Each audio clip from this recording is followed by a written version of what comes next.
আসসালামু আলাইকুম ভিউয়ার্স, কেমন আছেন সবাই?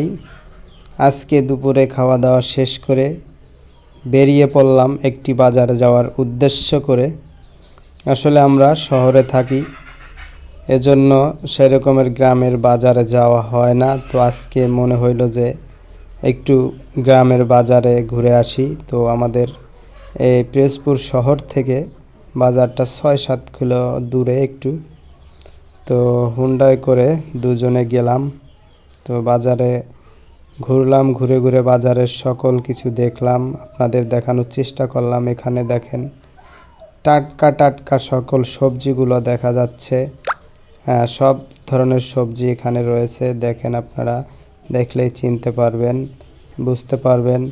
এবং যেহেতু বাজারে আসলাম আর সব কিছু যেহেতু আপনাদের মাঝে শেয়ার করি, তো চিন্তা করলাম একটা ভিডিও করে নিই, যে আপনাদের মাঝে এগুলো শেয়ার করি, আপনারা দেখতে পারবেন। অনেকে আসলে গ্রামের বাজারগুলো দেখতে পান না, আসলে গ্রামে যাওয়া হয় না অনেকের। আমরা বিভিন্ন মানুষ শহরে বসবাস করি, গ্রামে তো গ্রামের মানুষ বসবাস করে। তার জন্য অনেক দিন পরে একটু গ্রামের বাজারে গেলাম।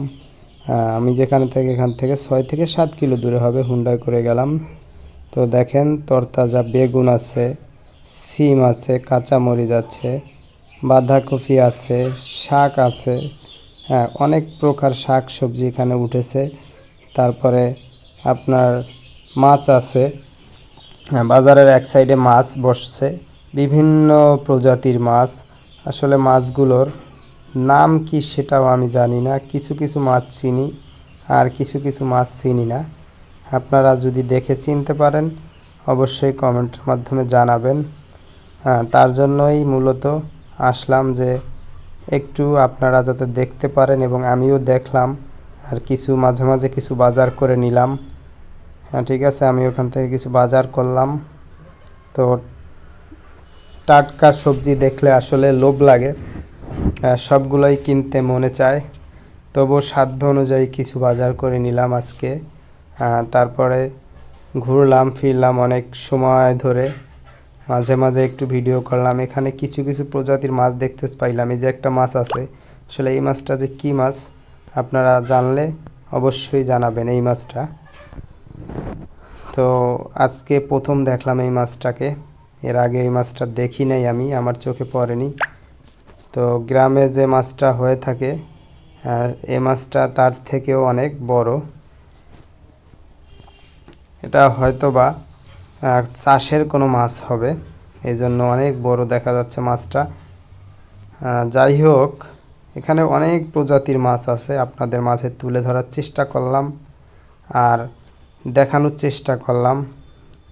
তো কথাবার্তায় কোনো ভুল ত্রুটি হলে নিজ গুণে ক্ষমা করে দিবেন। আসলে আমরা নতুন হিসাবে চেষ্টা করি আপনাদের মাঝে কিছু উপস্থাপন করার জন্য, যাতে আপনাদের ভালো লাগে এবং আমরা যাতে এই ফেসবুক প্ল্যাটফর্মে কাজ করে এগিয়ে যেতে পারি। আপনারা যদি ভিডিওটি দেখেন, শেয়ার করেন। দেখেন কত সুন্দর লাউ, একদম দেশি লাউ, তরতাজা। 4টা লাউ আজকে কিনে নিলাম। এবং এক পাশে গরুর হাটও রয়েছে, ঠিক আছে, গরুও বেচা কেনা এখানে হয়। দেখেন এখানে অনেকগুলো গরু রয়েছে। তা আসলে মোটামুটি গ্রামের বাজার হিসাবে বাজারটার মধ্যে সব কিছুই মোটামুটি পাওয়া যায়। আমি এই সাইডে আসছি এবং ওই সাইডে দোকান আছে, সব কিছুই পাওয়া যায়, কাপড় চোপড়, স্যান্ডেল, জুতা এবং সকল মাল পাওয়া যায়। বাজার যেহেতু গ্রাম হোক আর শহর হোক। তো দেখেন মাছের সমারোহ, শুধু মাছ আর মাছ। প্রচুর মাছ আজকে আসছে বাজারে এবং প্রচুর কাঁচা তরকারিও বাজারে আসছে। তো অনেক ভালো লাগলো আমার কাছ থেকে আসলে আজকে বাজারে আসতে পেরে এবং বাজারে ঘুরলাম, মনটা অনেক ভালো হয়ে গেল বিকেলবেলা। তো দেখেন এই যে দেশি ফলি মাছ দেখা যাচ্ছে, এগুলো রুই মাছ। রুই মাছও আছে, বড় বড় রুই মাছ আছে। এখানে আছে সিলভার কাপ,